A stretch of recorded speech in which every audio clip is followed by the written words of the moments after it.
Success. Candid remarks. There are times when the whole free and enlightened press of the United Kingdom seems to become strangely interested in the subject of success, of getting on in life. We are passing through such a period now. It would be difficult to name the prominent journalists who have not lately written in some form or another about success. Most singular phenomenon of all, Dr. Emil Reich has left Plato, Duchesses and Claridge's Hotel in order to instruct the million readers of a morning paper in the principles of success. What the million readers thought of the doctor's stirring and strenuous sentences I will not imagine, but I know what I thought as a plain man. After taking due cognizance of his airy play with the constants and variables of success, after watching him treat energetics, his wonderful new name for the science of success, as though because he had made it end in ix it resembled mathematics, I thought that the sublime and venerable art of mystification could no further go. If my fellow pilgrim through this vale of woe, the average young man who arrives at Waterloo at 9:40 every morning with a cigarette in his mouth and a second-class season over his heart, and vague aspirations in his soul, was half as mystified as I was, he has probably ere this decided that the science of success has all the disadvantages of algebra without any of the advantages of cricket, and that he may as well leave it alone, lest evil should befall him. On the off chance that he has come as yet to no decision about the science of success, I am determined to deal with the subject in a disturbingly candid manner. I feel that it is as dangerous to tell the truth about success as it is to tell the truth about the United States. But being thoroughly accustomed to the whistle of bullets round my head, I will nevertheless try. Most writers on success are, through sheer goodness of heart, wickedly disingenuous. For the basis of their argument is that nearly anyone who gives his mind to it can achieve success. This is, to put it briefly, untrue. The very central idea of success is separation from the multitude of plain men. It is perhaps the only idea common to all the various sorts of success, differentiation from the crowd. To address the population at large and tell it how to separate itself from itself is merely silly. I am now, of course, using the word success in its ordinary sense. If human nature were more perfect than it is, success in life would mean an intimate knowledge of oneself and the achievement of a philosophic inward calm, and such a goal might well be reached by the majority of mortals. But to us success signifies something else. It may be divided into 4 branches. 1. Distinction in pure or applied science. This is the least gross of all forms of success as we regard it, for it frequently implies poverty, and it does not by any means always imply fame. 2. Distinction in the arts. Fame and adulation are usually implied in this, though they do not commonly bring riches with them. 3. Direct influence and power over the material lives of other men, that is to say, distinction in politics, national or local. 4. Success in amassing money. This last is the commonest and easiest. Most forms of success will fall under one of these heads. Are they possible to that renowned and much flattered person, the man in the street? They are not, and well you know it, all you professors of the science of success. Only a small minority of us can even become rich. Happily, while it is true that success in its common acceptation is by its very essence impossible to the majority, there is an accompanying truth which adjusts the balance, to wit, that the majority do not desire success. This may seem a bold saying, but it is in accordance with the facts. Conceive the man in the street suddenly, by some miracle, invested with political power, and, of course, under the obligation to use it.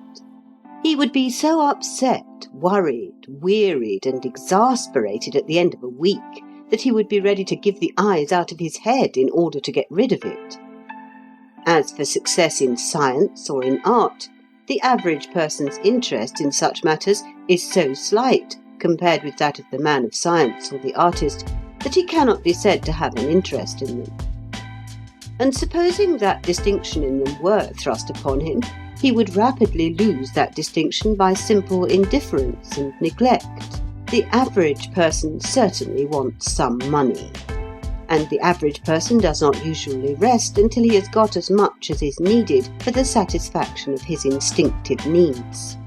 He will move the heaven and earth of his environment to earn sufficient money for marriage in the station to which he has been accustomed, and precisely at that point his genuine desire for money will cease to be active. The average man has this in common with the most exceptional genius, that his career in its main contours is governed by his instincts.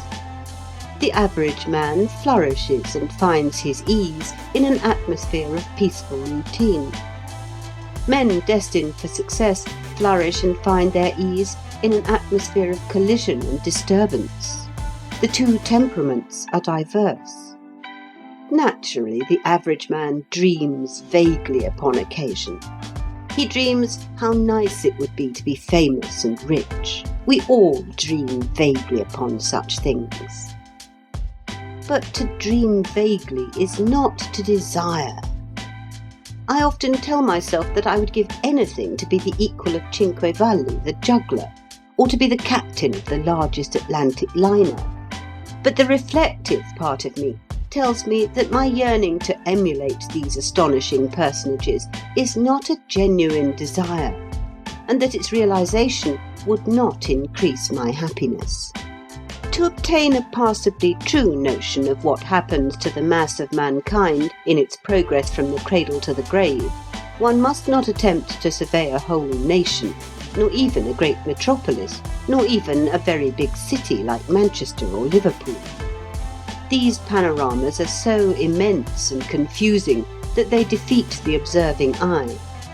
It is better to take a small town of, say, 20 or 30,000 inhabitants, such a town as most of us know more or less intimately.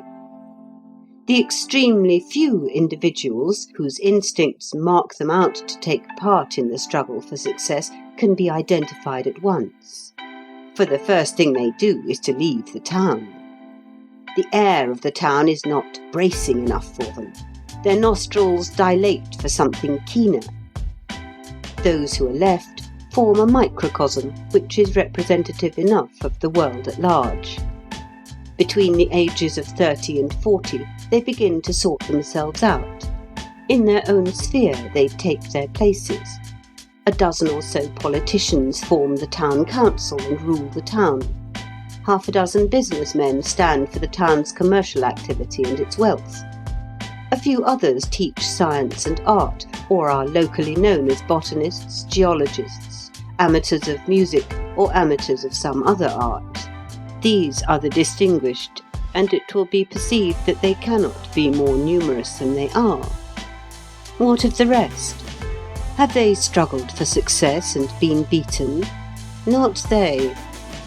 Do they, as they grow old, resemble disappointed men? Not they. They have fulfilled themselves modestly. They have got what they genuinely tried to get. They have never even gone near the outskirts of the battle for success. But they have not failed. The number of failures is surprisingly small. You see a shabby, disappointed, aging man flit down the main street, and someone replies to your inquiry, "That's so-and-so, one of life's failures, poor fellow." And the very tone in which the words are uttered proves the excessive rarity of the real failure. It goes without saying that the case of the handful who have left the town in search of the success with the capital S has a tremendous interest of curiosity for the mass who remain. I will consider it. The successful and the unsuccessful. Having boldly stated that success is not and cannot be within grasp of the majority, I now proceed to state, as regards the minority, that they do not achieve it in the manner in which they are commonly supposed to achieve it. And I may add an expression of my thankfulness that they do not. The popular delusion is that success is attained by what I may call the Benjamin Franklin method. Franklin was a very great man. He united in his character a set of splendid qualities as various in their different ways as those possessed by Leonardo da Vinci. I have an immense admiration for him. But his autobiography does make me angry. His autobiography is understood to be a classic, and if you say a word against it in the United States, you are apt to get killed.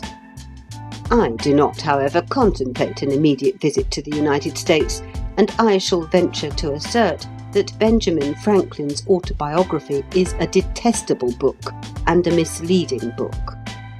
I can recall only 2 other volumes which I would more willingly revile.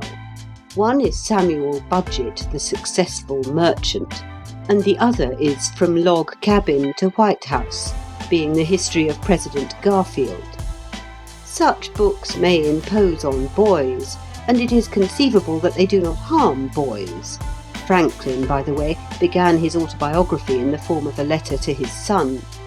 But the grown man who can support them without nausea ought to go and see a doctor, for there is something wrong with him. I began now, blandly remarks Franklin, to have some acquaintance among the young people of the town that were lovers of reading, with whom I spent my evenings very pleasantly. In italics, and gained money by my industry and frugality, end of italics. Or again, quote, "It was about this time I conceived the bold and arduous project of arriving at moral perfection. I made a little book in which I allotted a page for each of the virtues. I ruled each page with red ink so as to have 7 columns, 1 for each day of the week. I crossed these columns with 13 red lines, marking the beginning of each line with the first letter of one of the virtues, on which line, and in its proper column, I might mark by a little black spot every fault I found upon examination to have been committed respecting that virtue upon that day." End quote. Shade of Franklin, where'er thou art, this is really a little bit stiff. A man may be excused even such infamies of priggishness, but truly he ought not to go and write them down, especially to his son.